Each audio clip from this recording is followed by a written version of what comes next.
முத்துராமலிங்க தேவர் ஆன்மீகவாதியாகவும் சாதி பாகுபாட்டை எதிர்ப்பவராகவும் சுதந்திர போராட்ட தியாகியாகவும் விளங்கியவர். நேதாஜி சுபாஷ் சந்திர போஸின் தலைமையில் பிரித்தானியா அரசை எதிர்த்த இந்திய தேசிய ராணுவத்திற்கு தமிழகத்திலிருந்து பெரும் படையை திரட்டி அனுப்பிய பெருமை இவரை சாரும். தலைசிறந்த பேச்சாளராகவும் ஆன்மீகவாதியாகவும் திகழ்ந்த இவரது பிறந்த நாளை அரசு விழாவாக தமிழக அரசு பசும்பொன்னில் வருடந்தோறும் கொண்டாடி வருகின்றது. பசும்பொன்னில் 3 நாட்கள் கோலாகலமாக நடக்கும் தேவர் குரு பூஜை விழாவில் தமிழகத்தின் பல்வேறு பகுதிகளிலிருந்தும் லட்சக்கணக்கான மக்கள் கலந்து கொண்டு பால்குடம் எடுத்தல், அலகு குத்துதல், முளைப்பாரி செலுத்துதல், முடிக்காணிக்கை செலுத்துதல், பொங்கல் வைத்தல், தீச்சட்டி செலுத்துதல், அபிஷேகம் செய்தல் ஆகிய செயல்களின் மூலம் இவரை வணங்குகின்றனர். மேலும் பல்வேறு அரசியல் கட்சிகளின் தலைவர்களும் தமிழக அமைச்சர்களும் வருடந்தோறும் கலந்து கொண்டு வணங்குகின்றனர். பசும்பொன் முத்துராமலிங்க தேவர் என்று அறியப்பட்ட இவர் அகில இந்திய பார்வர்ட் பிளாக் கட்சியின் தமிழக தலைவராகவும் தேசிய துணைத் தலைவராகவும் இருந்தார்.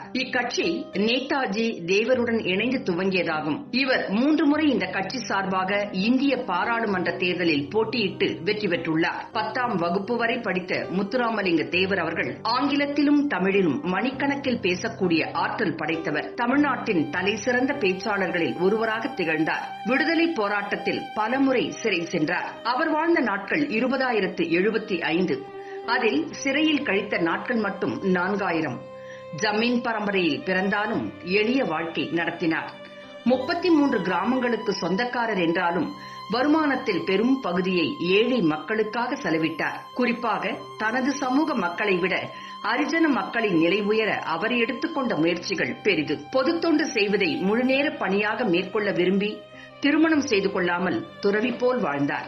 இந்நாட்டிற்காக வாழ்க்கையில் 1/4 பங்கை சிறையில் கழித்தவர். தேவர் மரணம் தமிழ்நாட்டில் பெரும் அதிர்ச்சியையும் துயரத்தையும் ஏற்படுத்தியது. தமிழ்நாட்டின் பல்வேறு பகுதிகளில் இருந்தும் பல்லாயிரக்கணக்கானவர்கள் பசும்பொன் கிராமத்திற்கு வந்து கண்ணீர் அஞ்சலி செலுத்தினர். இந்த ஆண்டும் பசும்பொன் முத்துராமலிங்க தேவர் ஜெயந்தி மற்றும் குரு பூஜையையொட்டி அக்டோபர் மாதம் 30ஆம் நாள் அவரது நினைவிடத்தில் பலர் மரியாதை செலுத்தினர். நமது மாநில தலைவர் டாக்டர் திரு எல் முருகன் அவர்களும் பசும்பொன் சென்று தேவர் நினைவிடத்தில் மரியாதை மற்றும் மலரஞ்சலி செலுத்தினார்.